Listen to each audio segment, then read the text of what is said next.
La historia nos pertenece, nos otorga elementos para comprender el presente y, por lo tanto, actuar conscientemente en él. Interruptus. Escucha y comparte con nosotros la idea de que el pasado constituye lo que somos y lo que seremos en el futuro. Interruptus. Hacer época no es intervenir pasivamente en la cronología, es interrumpir el momento. Interruptus. Pasado es presente.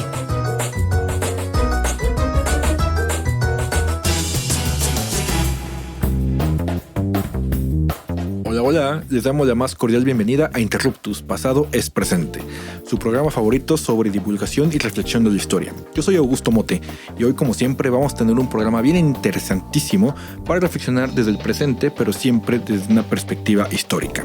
Y antes de iniciar con la conversación del día de hoy, que va a estar súper buena onda, quiero saludar a Misael Chaboya, que también ya anda por acá en el estudio C del Instituto Mexicano de la Radio. Misael, ¿cómo andamos? Hola, pues chido, todo ya listo para un programa nuevo de lunes de Interruptus en Radio Ciudadana. Un programa sobre todo, ¿no? Con bastante onda, ¿no? Y pues para esto, pues vamos a tener una conversación bien interesante con una queridísima amiga y especialista del tema, Fátima Musiño, quien es nuestra invitada del día de hoy. Pero antes de ello, pues quería darles, ¿no?, una pequeña semblanza de nuestra gran invitadísima, ¿no?, que nos acompaña el día de hoy aquí en el Instituto Mexicano de la Radio. Bueno, pues Fátima es licenciada en Historia por la UAM Iztapalapa. Además, es maestra en estudios de género por el Colegio de México y actualmente nuestra invitada está estudiando el doctorado en Historia en el Instituto de Investigaciones Dr. José María Luis Mora. Y pues, como verán, sus líneas de investigación se centran en las publicaciones periódicas mexicanas del siglo XX en relación con el feminismo, la revolución sexual y las representaciones de género en las mismas. El tema del que Fátima nos hablará el día de hoy es resultado de los avances de su investigación en tesis doctoral, una tesis que, como ya hablábamos antes de iniciar el programa, pues ya está en un grado un poquito avanzado de la misma y pues es pertinente, ¿no?, que ir avanzando, ¿no? Y ya que adelante tu examen de se vayan presentando las investigaciones y pues ya. Fátima, pues bienvenida a Interruptus y a los micrófonos del Instituto Mexicano de la Radio. Muchas gracias. Estoy muy contenta de estar con ustedes hoy. Bienvenida. Entonces igual estamos súper felices de que hayas aceptado nuestra invitación el día de hoy. Así es, bueno, pues bienvenida, Fátima. Y para abrir la conversación de hoy y para el público justamente no especializado, me gustaría preguntarte un contexto primero general, obviamente de la década de los 60, ¿no?, que es como el marco en el que se da pues todo este proceso de transformaciones sociales. Háblanos un poquito también qué favorece la liberación de los boomers, y a mí me interesa quizá un poco hacer una precisión sobre la aparición de un nuevo sujeto social, un nuevo sujeto de consumo también, que es la juventud. Sí, pues justamente la década de los años 60 estuvo marcada por algunos conflictos políticos, ¿no?, en el contexto de la Guerra Fría, como la Guerra de Vietnam, por ejemplo, o la crisis de los misiles. Y estos conflictos también pusieron como el foco en los jóvenes. Ya en la década anterior pues fue la Revolución Cubana, y esto también como que hizo que la juventud se politizara. Y bueno, pues a raíz de esto también en los 60 se dan movimientos estudiantiles, no solo en México, sino en otras partes del mundo. Y un elemento que pues favorece que los boomers vayan convirtiéndose en este sujeto político, pues es la popularización de ciertos medios de comunicación, como es la televisión, los cómics, la radio, donde se les empieza a dar un poco más de espacio a ellos pues para intervenir, para mostrar como lo que ellos van produciendo, y esto pues facilita que los jóvenes de los 60 empiecen a liberarse. Y otra cosa es también su postura política en contra justamente de estos movimientos armados, ¿no? Por ejemplo, ahí surgen los hippies, que tienen este posicionamiento muy claro en contra de la guerra, que justo este lema que hemos escuchado mucho de hace el amor y no la guerra tiene que ver con eso, y también pues con estos cuestionamientos a la familia, a la sexualidad y demás. Como las instituciones, digamos, clásicas, ¿no? Exactamente. Sí, ¿no? Aparte es como un periodo, ¿no?, en el que es incluso un periodo de ruptura, ¿no?, entre una generación que los padres, ¿no?, de estos llamados boomers que vivieron, ¿no?, la crisis de los años 20 y el ascenso de los fascismos y la Segunda Guerra Mundial, ¿no? Estos boomers, pues justamente es la generación que nace después de este conflicto armado y que, digamos, ya es, como bien Misael lo había anticipado, ¿no?, desde el inicio, ya se vuelven como un sujeto, pues que son objeto de consumo, ¿no?, de estos alocados años 60. Y pues bueno, yo quería preguntarte sobre este proceso de revolución cultural, revolución sexual, pues sobre todo esta década, ¿no?, que ya veremos cómo esta nueva generación, pues ya para los años 60 ya son sujetos mayores de 15, 20 años, ¿no? La mayoría de ellos. Y yo quisiera preguntarte si este fenómeno se puede entender desde una perspectiva global o solamente es algo que solamente pasa en algunas partes del mundo. Pues es algo que pasa solamente en algunas partes, es una cuestión como más occidental y también es un fenómeno muy urbano, o sea, sobre todo se da pues en los jóvenes que están en las ciudades, que tuvieron acceso a la universidad o a ciertas lecturas, ¿no? O sea, por ejemplo, un joven campesino no tiene las mismas preocupaciones que un joven que está en la ciudad, que está leyendo pues sobre la Revolución Cubana o que está enterado como de otros sucesos internacionales. Entonces, justamente, sí es algo que se va dando de manera simultánea en algunos países, ¿no? Por ejemplo, en Estados Unidos, en México por su cercanía con este país, en Argentina, en Uruguay, podemos ver que se van dando pues estos procesos, pero pues no se dan bajo el mismo ritmo, por ejemplo. También tenemos el Mayo francés, ¿no? Por supuesto. Argentina, sí, claro, son varios movimientos que pues están hablando también de un proceso de cambio estructural y en el caso mexicano también pues el sistema político empieza como a desgastarse de alguna manera y eso vamos a ver que en otro sentido y quizá paralelamente a estos jóvenes pues también genera otras movilizaciones, ¿no? Estudiantiles, campesinas, obreras. Yo quizá tengo un poco la idea de que además de que es un fenómeno urbano y un fenómeno occidental, si le podemos llamar así como tú lo dices, también es un fenómeno quizá de clase, ¿no? Pienso así como tú lo dices, una persona, aunque sea un campesino que migra a la ciudad, que tenga la misma edad que un chavo de la UNAM o del Poli en esa época, pues tiene otras preocupaciones y además, bueno, está obviamente su vida en otros espacios, ¿no? A mí me gustaría pues preguntarte justamente cómo es que se van dando estos cambios, qué tendencias aparecen, cómo es que se va dando esto pues de frente al conservadurismo. Finalmente la sociedad mexicana sí es una sociedad bastante conservadora para esta época, ¿no? Bueno, yo creo que mi tema de interés, como ya comentaban al principio, son las revistas y creo que los medios de comunicación pues tienen mucho peso en esto, ¿no? Entonces, pues estamos hablando del contexto de la Guerra Fría, en donde hay como campañas de propaganda muy fuertes desde Estados Unidos y desde otros países que llegan pues a través de películas o de libros y demás. Y entonces, así como llega esta propaganda, también llega como esta otra contraparte, respuesta, ¿no? Y esta respuesta en donde pues llegan otro tipo de intereses políticos en los que los jóvenes empiezan a simpatizar. Sobre todo, como decías hace un momento, pues es un fenómeno que tiene que ver con la clase media sobre todo.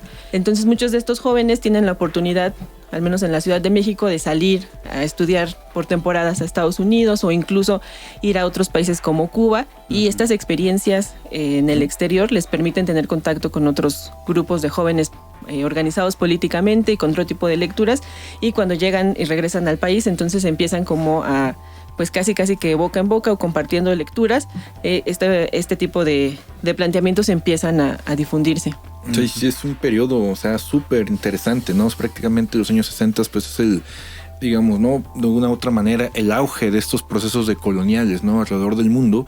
Y esto, pues obviamente, ¿no? La experiencia cubana, la liberación, ¿no? De muchos de los países de África, de cierta manera, pues sí orientan, como bien lo decías, Fátima, una lectura completamente diferente de lo que es el mundo de esta nueva generación, ¿no? Con respecto a sus padres y sobre todo en el contexto mexicano, ¿no? Vemos como bien lo habían anticipado, pues un gobierno que es extremadamente conservador, ¿no? Tanto en lo político como en lo social, en lo moral incluso. Sí, ¿no? Que se rehúsa al cambio, a la transformación, que no hay. Además, pues viene un bono poblacional también, ¿no? Y estos jóvenes, hombres, mujeres, no están encontrando espacios. Y eso empieza justamente a marcar pues esta tendencia en la que, bueno, quizá un poco, no sé, a lo mejor pienso cómo es el surgimiento del rock, que el rock surge o llega a México a partir de imitar, ¿no? O de hacer covers de las canciones estadounidenses. Quizá es con esa misma perspectiva de primero pues asemejarse al modelo de vida estadounidense, pero después obviamente va a tener su propia característica en nuestro país, ¿no? A mí me gustaría abundar un poquito más pues sobre esta cuestión de los cambios sociales que se dan, ¿no? ¿Cómo tú lo entiendes, digamos, un poco más hablando pues de estos procesos migratorios a la Ciudad de México, sobre todo a la Ciudad de México? Ya está construido CEU, por ejemplo, ¿no? Ciudad Universitaria de la UNAM. toda esta movilización empieza a nuclearse de alguna manera, ¿no? Platícanos un poquito más de eso. Sí, pues justamente estos cambios sociales, como bien dices, tienen que ver con procesos migratorios, ya sea desde del interior de la República hacia la ciudad y los mismos procesos de movilización dentro de la ciudad. Entonces esto no solamente tiene implicaciones, digamos, como en una cuestión de la distribución de la población, sino también pues de darles otros servicios, del acceso, por ejemplo, a la educación, pero más allá de eso también tiene que ver con la convivencia de valores morales que a veces se contraponen, ¿no? Ciertos valores que eran como más conservadores o propios de la República y pues que llegan aquí, entonces se contraponen con, les decía, estas experiencias de los jóvenes que fueron a otros países y que empezaron como a cuestionar ciertas premisas de la familia tradicional. Bueno, pues está súper interesantísima, ¿no? Esta parte que nos estás comentando y pues vamos a dejarlo esto, ¿no? Para el segundo bloque.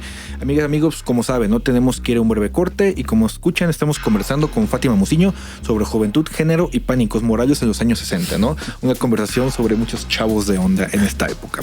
Recuerden seguirnos en nuestras redes sociales, Facebook e Instagram y ex antes Twitter, y también pueden escuchar nuestros programas en www.imer.mx/programas y en YouTube. Volvemos en unos momentos, no se vayan. No se vayan.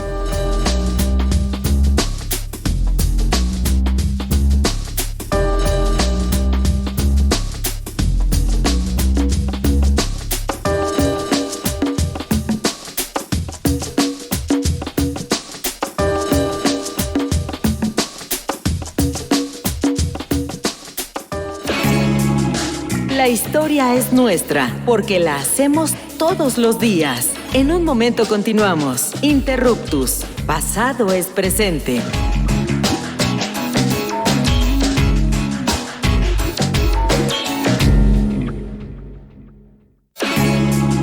No somos los mejores del mundo, pero sí los mejores del rumbo. Continuamos en Interruptus. Conocimiento histórico para que no te tuerza la policía intelectual.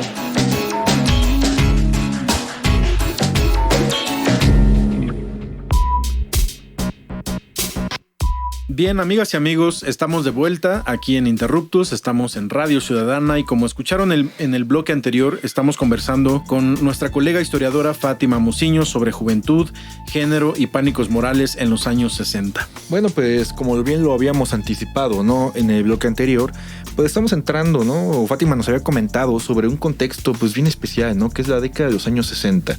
Un contexto pues que como muchas y muchos recordarán, se suceden grandes transformaciones, tanto en el ámbito de la política internacional, ¿no? De la economía, en el ámbito social y también de la cultura. Y ya para, digamos, entrar un poquito más en materia, ¿no? Sobre estas representaciones, yo quisiera preguntarte, Fátima, y que también nos comentaras, ¿no? A nuestro público no especializado, ¿cómo eran estas representaciones de los jóvenes, ¿no? De estos chavos de onda en los materiales que tú estudias, ¿no? Revistas, periódicos, etcétera, etcétera, con respecto, por ejemplo, a representaciones previas, ¿no? De modelos masculinos o femeninos. Pienso un poco quizá en la época de oro del cine mexicano, ¿no? De estas representaciones de hombres del rancho, hombres de campo y mujeres, ¿no? Que también se tenían en esta época. ¿Qué nos puedes decir sobre ello?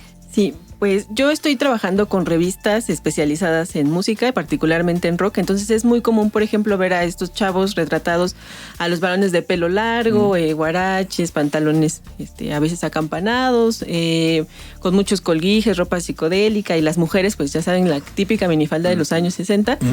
Y también he revisado otro tipo de fuentes que critican estas modas de los jóvenes y, por ejemplo, sobre los varones dicen que pues se están afeminando, que pues está como corriendo un riesgo muy grande porque se están invirtiendo los roles de género, ¿no? Las mujeres están cortando el cabello, los hombres están dejando el cabello largo y están hablando pues les decía, de el amor y paz, y entonces están cuestionando también estos valores morales de la familia tradicional.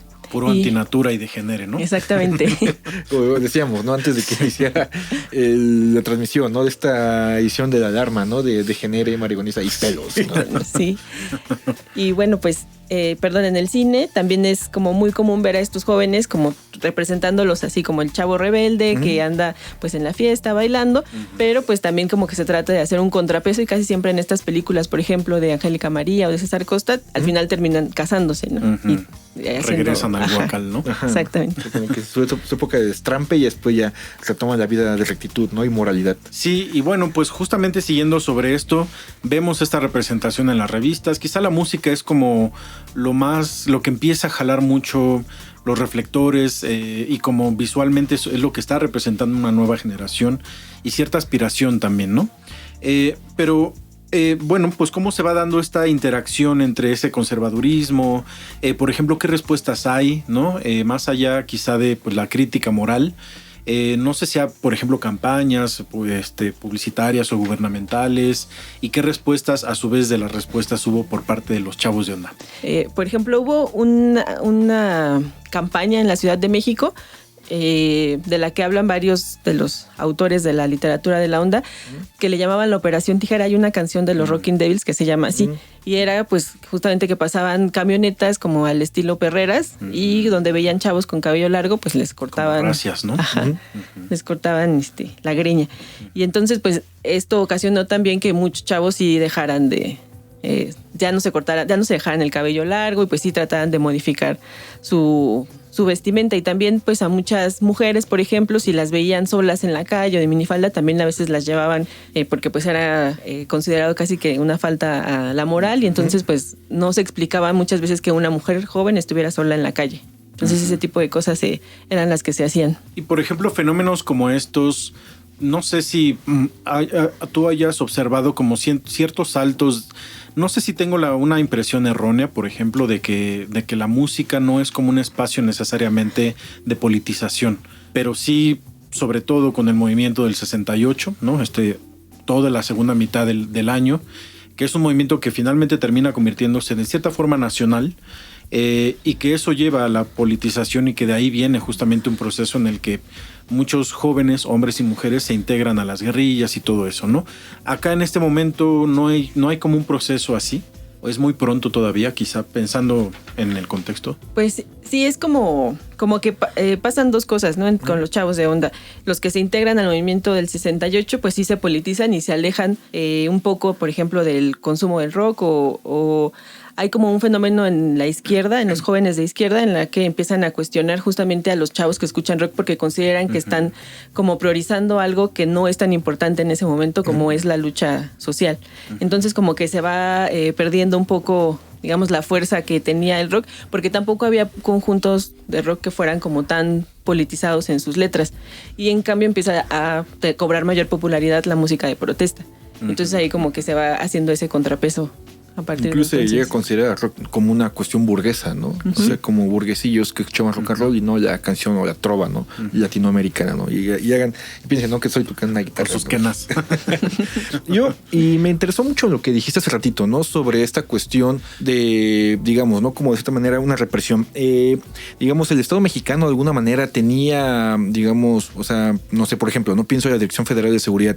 ¿Has encontrado algo sobre la observación de este aparato de inteligencia del Estado mexicano hacia estos grupos de chavos de onda? Sí, hay una revista de los chavos de onda que se llamaba Piedra Rodante, que era como tenía los derechos de la Rolling Stone en México, y a final de cuentas tuvieron que cerrar porque los estaban como amedrentando constantemente, y ahí pues está el expediente ahí de la DFS, como los estaba pues vigilando todo el tiempo, ¿no? Dónde estaban, quiénes eran los colaboradores, la familia del director y demás.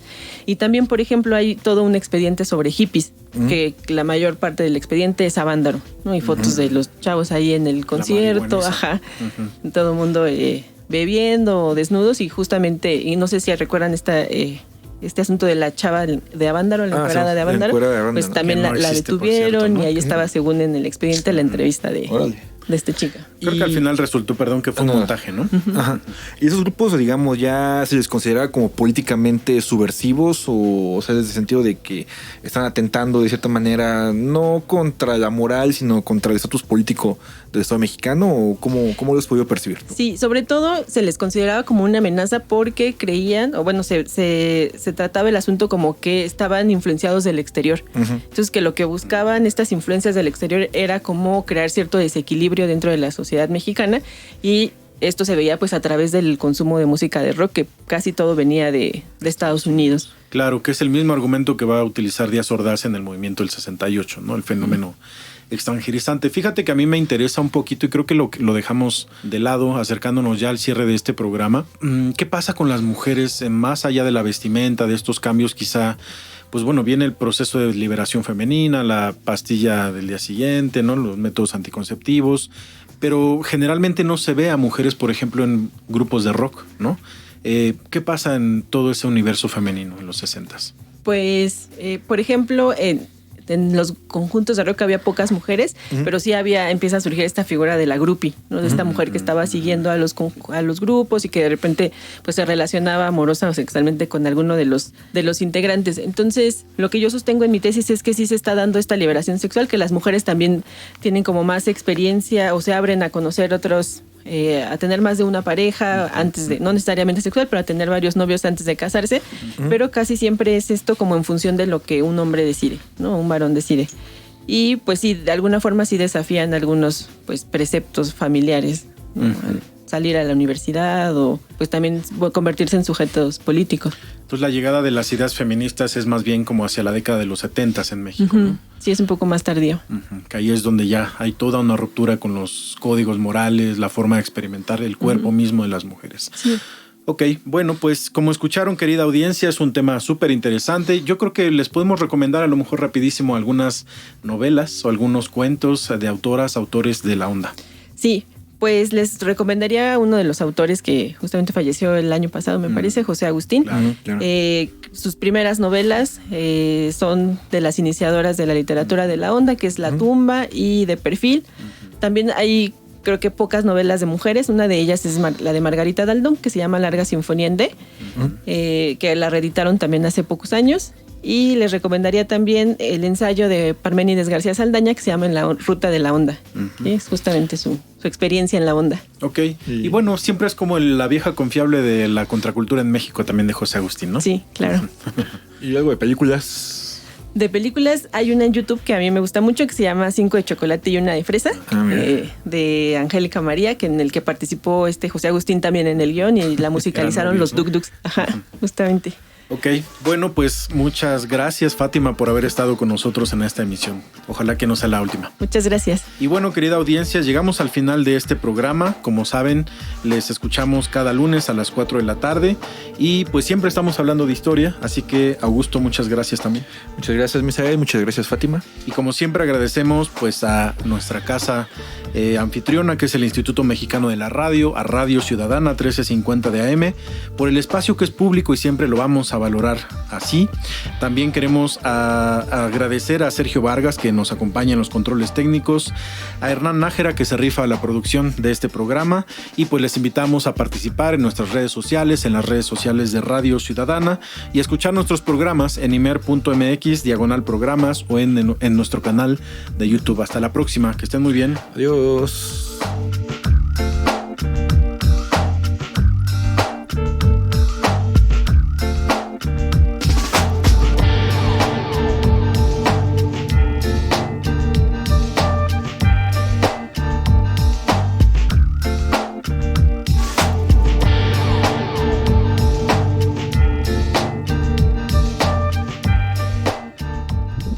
Interruptus.